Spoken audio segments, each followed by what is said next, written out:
How's it going, guys? And today I'm going to be talking about all the trade deadline deals that happened this past Thursday, I believe it was, and Tuesday, because there was a pretty big deal that happened that day. Of course, no superstars were traded, but there were small trades I feel like are important to talk about. Now I'm going to do it in terms of what day that happened, and starting with last to first, I'm on the NBA's official website for all of these. If I forget a pick, sorry, it's just that it doesn't say too much, but anyways, let's get started. First things first, this happened, I believe, on Tuesday, and it was Brandon Jennings and Ersan Ilyasova traded to the Magic for Tobias Harris.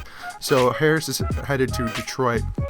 Anyways, for Detroit, I find this is a very good trade, as they do get a nice forward piece to put right next to Stanley Johnson and even Marcus Morris for the future, and Tobias Harris, and all three of those guys can work pretty well together, as they're all pretty defensive minded and they all are all right shooters. I think that these three forwards can develop together. And for the Bucks, it doesn't make too much sense besides trying to give more minutes to Aaron Gordon, but then Brandon Jennings is going to absorb a lot of guard minutes, and Ersan Ilyasova does demand minutes too, but also might be for trying to cut salary, where they might think that they have a chance at pulling a free agent this season, off season, my bad. Alright, next was a little bit more of a trade that was not about the now, but a little bit about the future. And this one was the Courtney Lee trade, where Courtney Lee was traded to the Charlotte Hornets, and in return, the Memphis Grizzlies ended up getting PJ Harrison and Chris Anderson from the Heat, and the Heat picked up Brian Roberts from Charlotte. So it's a 3-team trade, and when I first saw this, I thought this was all in terms of Memphis and them trying to cut salary to do another trade. Because of this, this is because they got rid of Courtney Lee, who makes a pretty decent amount of salary, to pick up some guys who don't make too much, and I feel like they just try to move away from him. So they end up picking up PJ Harrison and Chris Anderson, who I don't believe is make as much as him. Get under the tax line or whatever salary cap line they want to do. For the Heat, I feel like they just want to cut ties with the Birdman. He did have a pretty good role with them a few years ago in those championship teams. Right now, he's kind of washed up and not worth anything. And for Charlotte, I think they just need another guard to put next to Kemba Walker, and Jeremy Lin isn't the best to be next to Kemba. And right now, their starting shooting guard might be Batum, and he's more of a 3, so I think they just want to have a good 3-and-D wing. Alright, now this is a little bit of a bigger trade, and for some reason the NBA's website kind of splits it up, but basically what it was Channing Frye gets traded from the Magic to Cleveland, Jared Cunningham gets traded from Cleveland to the Magic, and then Cleveland trades away Anderson Varejao to the Trailblazers. And the Trailblazers picked up a first-round pick, and the Magic also picked up a first-round pick. Now, all these guys end up getting cut except for Channing Frye, I believe. So, in terms of Portland, this is just for them to pick up something in a salary dump. And Jared Cunningham, in the same way, as I mentioned earlier, they want to have more minutes for their young forwards, like, for instance, Aaron Gordon and other players. So they got rid of Channing Frye, and plus they pick up a second-round pick, who you never know, can turn out to be somebody. But anyways, this was a salary dump, and I feel like it'd be pretty good for the Cavaliers, even though Channing Frye is a much weaker edition of Kevin Love. He does offer a tiny bit more rim protection, but that's about it. Anyways, this trade in general, I think this is good for almost everyone all around, where they either got to pick up a small asset, or pick in terms of a first-round pick or draft pick, or to pick up a player who can be serviceable to them in a couple years, or for a couple years, actually. Now, there was a very small trade where the Heat sent Brian Roberts and a future second-round pick to the Trailblazers, and this is probably just to cut salary as well. And Brian Roberts currently does still play for the Trailblazers. They didn't cut him. I don't know if they will. And this is pretty much they want to dump salary as well, so it's a good trade for both sides, because Portland has a lot of cap space, and they can use a decent backup point guard, as Tim Frazier is not really cutting it. Now, here is a little bit more of a puzzling one, where the Bulls ship Kirk Hinrich to the Hawks. In return, they get Justin Holiday. I guess for Chicago, they just wanted a younger backcourt by getting Justin Holiday. I think that they can develop him along with, like, Etuan Moore. And for Atlanta, I really don't get it, because the whole time they're trying to get rid of some other point guards with Jeff Teague, where they believe in Dennis Schroeder. So they were just trying to give him more minutes, because he was upset last year for the lack of minutes and not starting. But now they give him another backup point guard. It doesn't make too much sense. I feel like I don't even know. It's not even a salary dump at this point, because Justin Holiday doesn't get paid much, and neither does Kirk Hinrich. So this was kind of a puzzling trade to dissect. But anyways, that was a small little trade. Now, there was another trade that was kind of bigger, and this is Donatas Motiejunas and Marcus Thornton. Excuse me. Got traded to the Houston Rockets. To the Detroit Pistons, my bad. They were on the Houston Rockets, and Joel Anthony found his way to Philadelphia. I believe he was traded from Detroit to Houston to Philadelphia or something like that. It was really weird. But anyways, I thought that this was a pretty good trade for Detroit, as they did pick up another good forward with Donatas Motiejunas. Marcus Thornton is a perfect, 10th man. Comes off the bench, lights you up for a quarter or two, and then he's gone for a couple games. He's not the most consistent, but he's a very good player, nevertheless. Anyways, Donatas Motiejunas, I feel like he'd be a very good bench player right next to Andre Drummond when Andre Drummond starts, as he's able to stretch the floor. He's not a great defender, but he can do all the small things to help out a team. And for Joel Anthony, I guess they just wanted to get rid of him, and they ended up picking up these two guys. And they like to give up one draft pick, essentially, to get Tobias Harris, Motiejunas, and Thornton. And they gave up pretty much no one else besides maybe Brandon Jennings, who's actually worth anything. So that's good for them.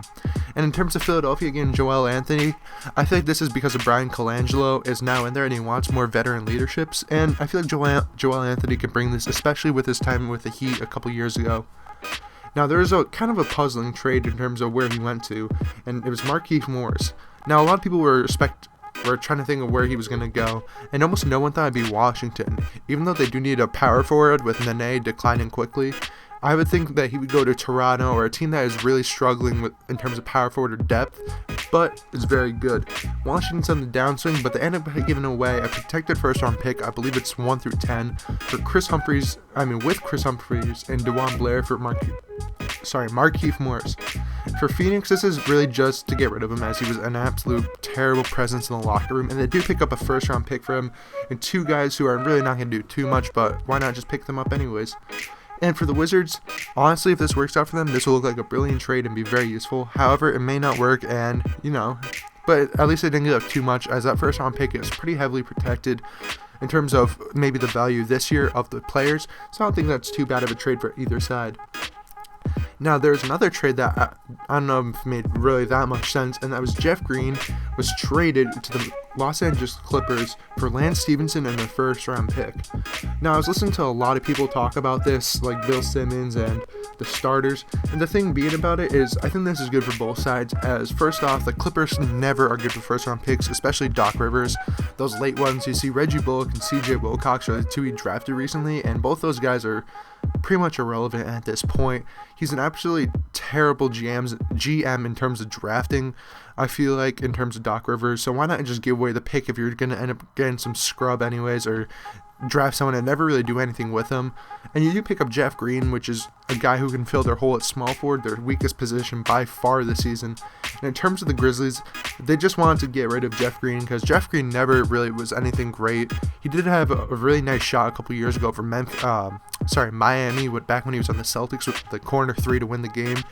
But he's very inconsistent and not that good, and he didn't fit too well with the Grizzlies. And for picking up Lance Stevenson, this is pretty much to make salaries match, and he might be able to do something there. Plus, throw in the fact that they got a first-round pick as well, and that's pretty special. The Grizzlies aren't as good with drafting either. However, they can use the guys that they actually get, like Jarnell Stokes seems like a good draft pick from last year, even though he no longer plays for that team. He got traded away, which I didn't mention because it's a very minor trade. I should also mention Shelvin Mack was traded to the Utah Jazz for a second rounder.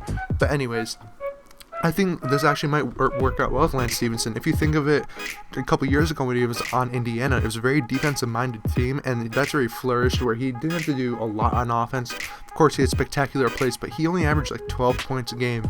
But what made him really special was his defense, rebounding, and all-around play. So maybe he actually might come back to where he was a few years ago and be worth that money he got. Now, for the final trade that this website has, and the one that I can actually think of, the last one, is between the Denver Nuggets and the OKC Thunder. In this trade, Steve Novak and DJ Augustin were traded along with 2 second-round picks to the Denver Nuggets for Randy Foye. For the Thunder, I think this is very good. Ever since they lost James Harden a couple years ago when they pretty much gave him away to the Rockets, they've been struggling for shooting guards, where they just go through a lot of guys like Dion Waiters, Anthony Morrow, and Andre Roberson, and I feel like this guy actually might be pretty useful in Randy Foye. Of course, he's no James Harden, but he's a pretty good outside threat, and he has a similar play style. Not even close to being as good, but he can still do the inside-out game a little bit. And he's not a defensive stopper, but he's no pushover compared to some other guys. Of course, Andre Roberson's their best, probably perimeter defender, but he can't shoot for his life, and Randy Foye can as well. In terms of Denver, this is pretty much getting rid of Randy Foye as he makes a decent amount of money. And you pick up DJ Augustin, a very solid backup point guard. And they already got rid of Steve Novak, and I believe he's going to the Bucks right now. Off of free agency, so it's nothing really too major. And those second round picks, I feel like OKC's a very good drafting team, and they may turn out to be something.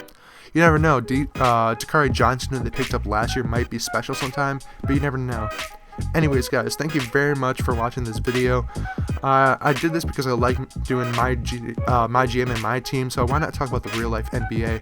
So anyways, if you've been listening this far, give me a like, comment down below what you think about these trades or this video or anything in general. Subscribe for more 2K content and share with your friends, family, whoever you want to. Anyways, thanks for watching and have a good day.